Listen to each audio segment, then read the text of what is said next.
Long exposure photography is a great way to expand your arsenal of photography tools. And if you're not already using it, you're definitely missing out on some pretty great photo opportunities. Last week I shared some tips on mastering your shutter speed and touched pretty briefly on long exposures, but in this video, we're gonna dive deeper into some of the secrets and the techniques that most photographers take years to learn. So what is long exposure photography? Well, typically, it's any type of photography where your shutter remains open for a longer period of time. So half a second, 1 second, 10 seconds, 30 seconds. But I like to narrow that down a little bit and say it's any type of photography that requires the use of a tripod to get a nice, sharp photo. And the reason for that is because typically if you grab your camera and you try to hand hold it at half a second or 1 second, we're just naturally shaky. Even though you might not realize it, we have these micro shakes, like maybe you drank too much coffee for the day and you're just jittery all over. And yes, your camera has image stabilization, which we'll talk about in a bit, but typically those longer shutter speeds do require the use of a tripod. So why do you need a tripod for these types of photographies? Other than the obvious fact that we're a little bit shaky, if you take a look at this photo, you'll see that it is a long exposure. It's about a 3-second exposure. And the idea was that there were people moving. And I kind of wanted to create this motion blur to show all the chaos inside the scene. Well, if I tried to shoot that exact same 3-second photo, but handheld, this is what it would have looked like. And maybe you're looking at it and you're going, oh, that looks really artistic. That looks really creative. Well, unfortunately, it's not the photo that I wanted to capture. So I did have to use a tripod. But there's a catch, because if you zoom in to the one where I was using a tripod, you can see that there's still a little bit of motion blur, and that's because my tripod wasn't perfectly stable. The bridge that we were standing on when I captured that photo was a wooden bridge, and because there was people walking by, stepping on the planks, causing the bridge to vibrate a little bit, the tripod was vibrating and my photo wasn't perfectly locked off. So let's talk about some of those tips that you need to implement in order to make sure your photos are nice and sharp and locked off.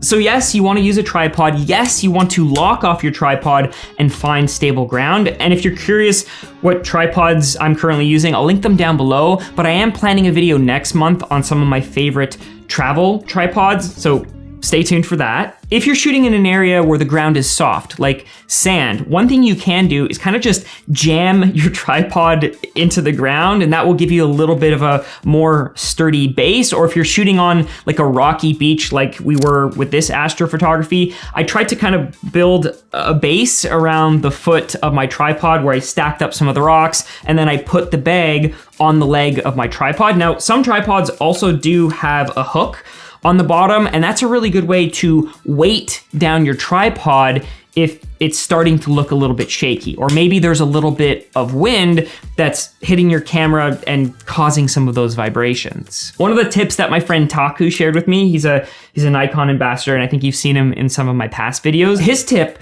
was to actually not flip out your screen, because your screen kind of acts as like a wind sail and can catch some of those vibrations. So always make sure you're flipping in your screen to avoid that. And if you do have the option of using different tripods, it's better to go with a tripod that has fewer segments. So this Manfrotto I'm using over here has 3 segments, whereas the one I was just showing you has about 5 segments. And the more of them that you extend, even the center column, like one thing you don't want to do is extend your center column all the way, because that just introduces more vibrations and makes it more susceptible to that blurriness. Like in this example here, where we were in Utah shooting Factory Butte, I actually had this exact tripod all the way on the ground, no legs extended, and I had my bag leaned up against it because I knew I needed to do an extremely long exposure. So for the base exposure that you're seeing, I actually did a 6-minute exposure. And that's because there was no light, there was no moon out, and it's just the natural starlight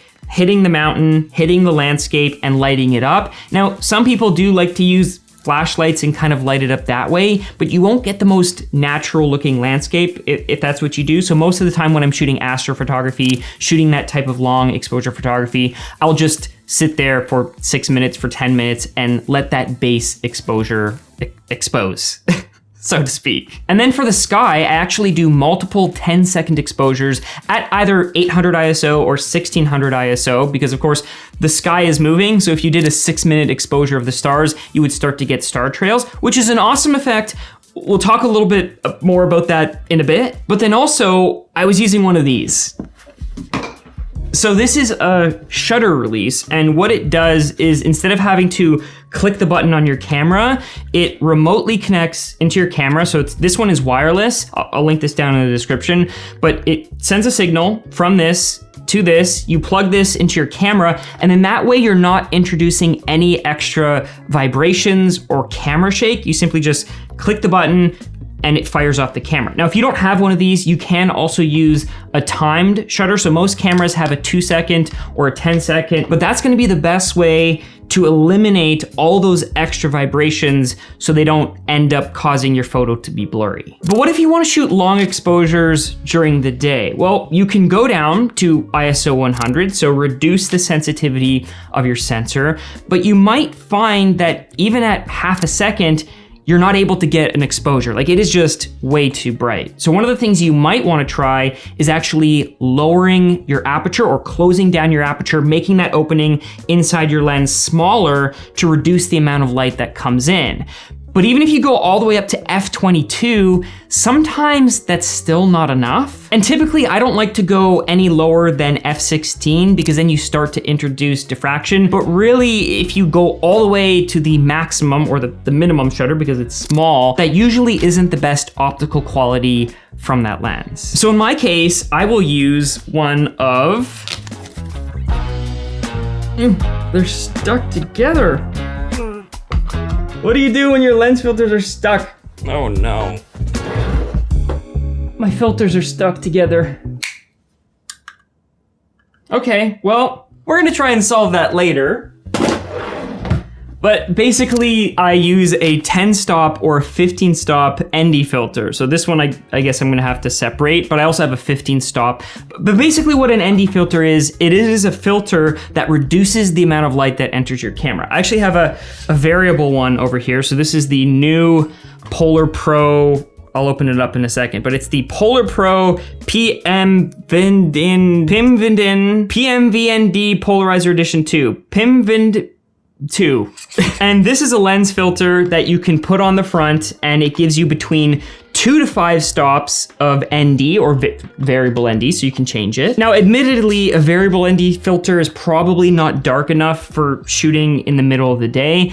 A 10-stop that's fixed, like the KNF one that I showed, I'll link down below. That is probably a good option if you want to do any photos like these. So this photo, for example, that I shot in front of Chateau Frontenac in Quebec is a 30-second exposure. And you can see without the ND filter, there are just people and cars and things everywhere.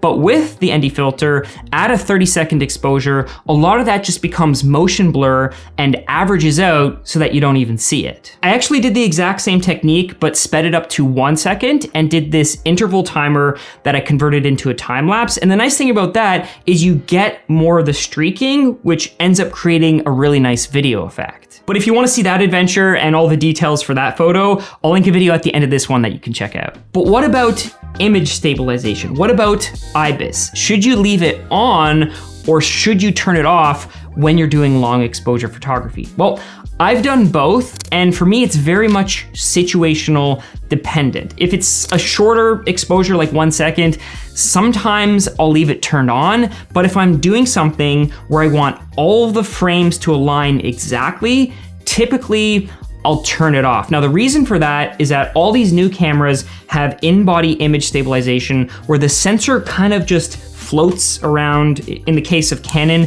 floats around with magnets. And if you bump the camera or move the camera, even when it's on a tripod, even the smallest little bump, the sensor will try to calibrate for that.